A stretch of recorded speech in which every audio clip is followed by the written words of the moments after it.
नमस्ते साथीहरु, स्वागत छ तपाईहरुकै नेपाल टेक युट्युब च्यानलमा। आज हामीहरु सिक्नेछौं इजी तरिकाले घरबाट डिमेट अकाउन्टको लागि कसरी एप्लाई गर्ने।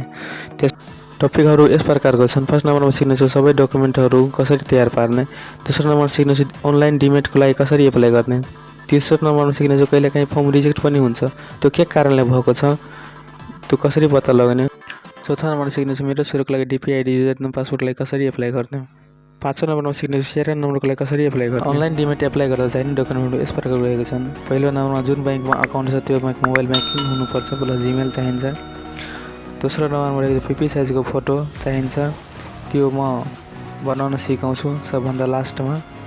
तेस्रो नम्बरमा रहेको क्लियर देखिने नागरिकता अगाडि पछाडिको फोटो चाहिन्छ, त्यो सीएस स्क्यानरबाट स्क्यान गर्दा पनि हुन्छ नत्र नर्मल क्यामेराबाट खिच्दा पनि हुन्छ।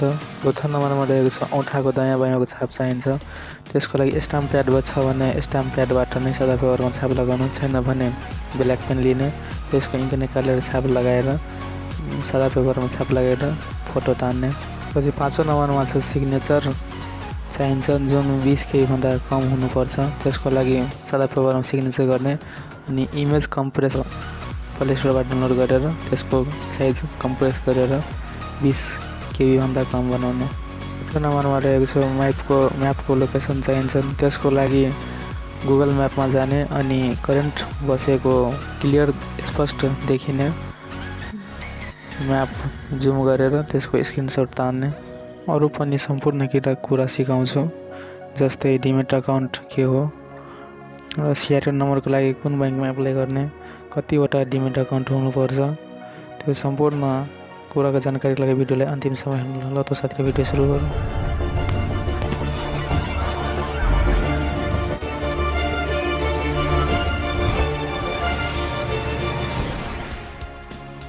डिमेट खोल्नको लागि क्रोम ब्राउजरमा जाऊ।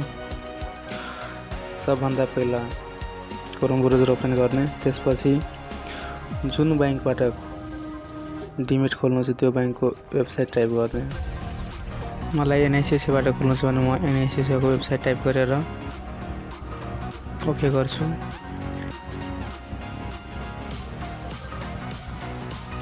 ओके गरिसकेपछि यस्तो खालको इन्टरफेस आउँछ, त्यसमा एप्लाई नाउमा क्लिक गर्ने अनि त्यसपछि अनलाइन डिमेटमा क्लिक गर्ने। एप्लाई नाउमा क्लिक गरिसकेपछि तल जाने, क्लिक हेयर टु एप्लाईमा क्लिक गर्ने अनि त्यसपछि यहाँ आफ्नो नागरिकतामा रहेको फुल नाम टाइप गर्ने।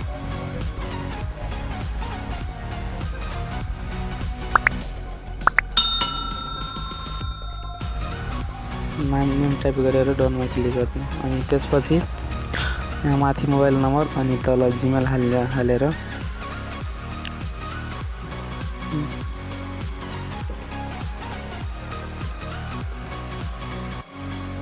जीमेल हाल्ने अनि त्यसपछि नेक्स्टमा क्लिक गर्ने अनि त्यसपछि युजर नेम पासवर्ड हालेर त्यही पासवर्ड कन्फर्म पासवर्डमा हाल्ने अनि तल टर्म एन्ड कन्डिसनमा क्लिक गरेर डन गर्ने।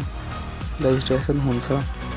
त्यसपछि रेजिस्ट्रेसन भइसकेपछि लगइनमा क्लिक गर्ने अनि लगइन गर्ने, त्यही युजर नेम पासवर्ड हालेर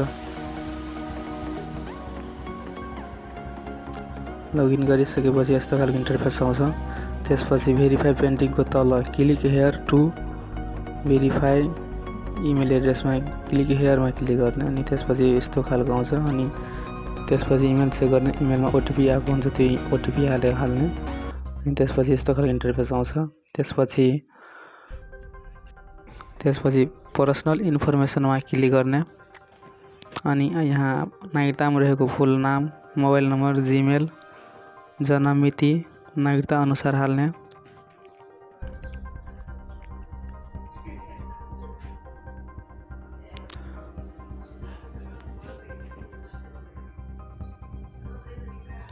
जन्म मिति हालिसकेपछि जेन्डरमा मेल सिलेक्ट गर्ने, मेल फिमेल अनि म्यारेज स्टेटसमा सिंगल सिलेक्ट गर्ने। अकाउन्ट टाइपमा इन्डिभिजुअल सेट गर्ने, नेसनलिटीमा नेपाली सिलेक्ट गर्ने अनि त्यसपछि आफ्नो नागरिकताको नम्बर नागरिकतामा हेरेर हाल्ने। नागरिकता नम्बर हालिसकेपछि कहाँबाट बनाएको छ, कुन जिल्लाबाट, त्यो जिल्ला सिलेक्ट गर्ने। जिल्ला सिलेक्ट गरिसकेपछि इस्यु डेट कहिले बनाएको छ त्यो नागरिकताको पछाडि हुन्छ, त्यो हेरेर त्यो इस्यु डेट हाल्ने विक्रम सम्बन्धमा। अनि यति गरिसकेपछि नेक्स्टमा क्लिक गर्ने। नेक्स्टमा क्लिक गरिसकेपछि एड एड्रेस भन्ने अप्सन आउँछ, त्यसमा ओल्ड अनि न्यू सिलेक्ट गर्नुपर्छ। त्यसमा ओल्ड पनि राख्न सक्नुहुन्छ, अहिले न्यू एड्रेस पनि राख्न सक्नुहुन्छ। त्यसपछि आफ्नो एड्रेस हालिसकेपछि नेक्स्टमा क्लिक गर्ने। त्यसपछि फ्यामिली इन्फर्मेसनमा बुवाको नाउँ अनि त्यसपछि तल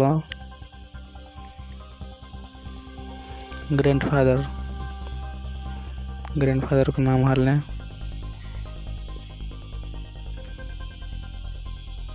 अनि त्यसपछि हालिसकेपछि तल आमाको नाम हाल्ने।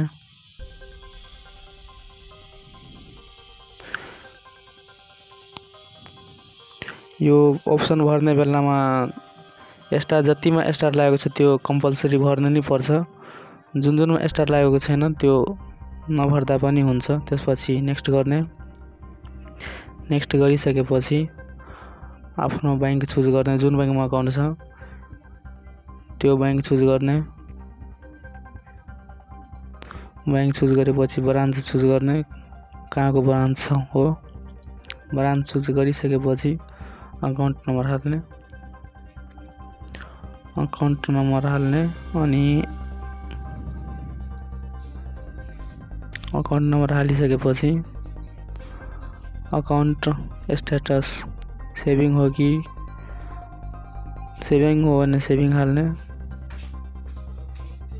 त्यसपछि तल टिक गरेर नेक्स्टमा क्लिक गर्ने।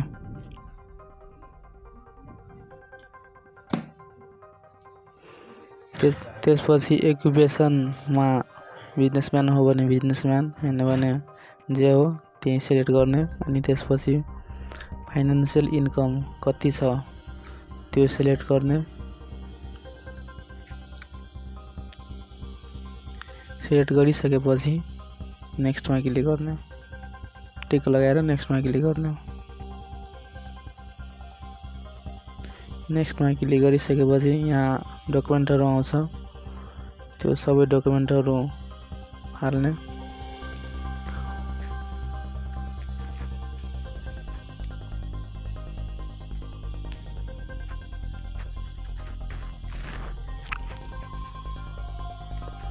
कपी साइजको फोटो सिलेक्ट गर्ने, अपलोड गर्ने।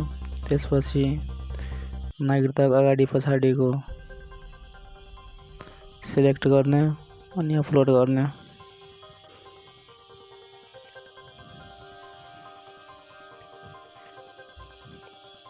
त्यसपछि औँठाको दायाँ बायाँ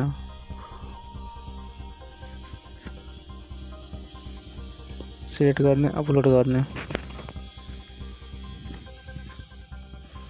त्यसपछि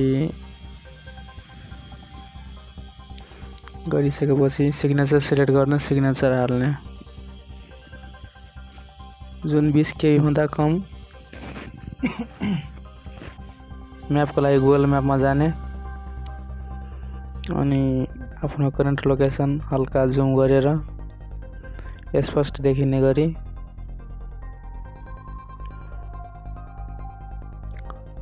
स्क्रिनशट तान्ने।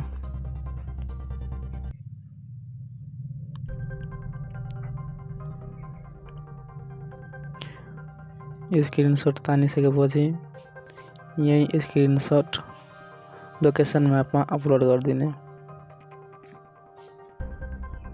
गरिसकेपछि नेक्स्टमा क्लिक गर्ने।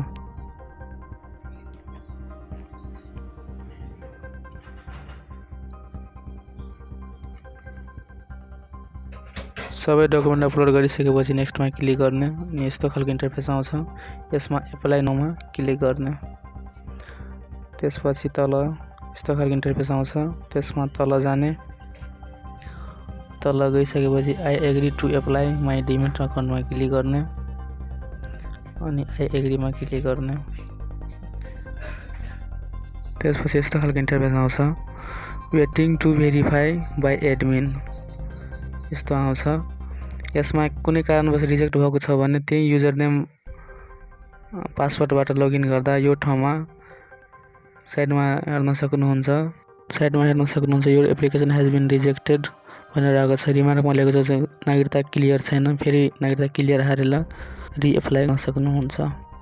त्यसपछि डिमेट जिमेल चेक गर्ने, जिमेलमा डिमेट अकाउन्ट आउँछ। अब सिक्नेछौँ कसरी 2 सेकेन्डमा पिपी साइजको फोटो बनाउने। पिपी साइजको फोटो 2 सेकेन्ड बनाउनको लागि सबभन्दा पहिला क्रोम ब्राउजर खोल्ने र remove.bg भने सर्च गर्ने। सर्च गरिसकेपछि यस्तो खाले इन्टरफेस आउँछ। अपलोड इमेजमा क्लिक गर्ने, आफ्नो जुन इमेज छ त्यो सिलेक्ट गर्ने, अपलोड गर्ने। त्यसपछि ब्याकग्राउन्ड रिमुभ हुन्छ, एनपीजीमा कन्भर्ट हुन्छ, ब्याकग्राउन्ड रिमुभ हुन्छ। ब्याकग्राउन्ड रिमुभ भइसकेपछि डाउनलोड गर्ने।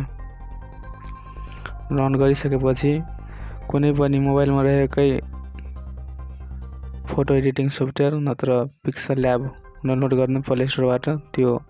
त्यसको ओपन गरिसकेपछि त्यसको ब्याकग्राउन्ड र कलर सिलेक्ट गर्ने। त्यसपछि इमेज सिलेक्ट गरेर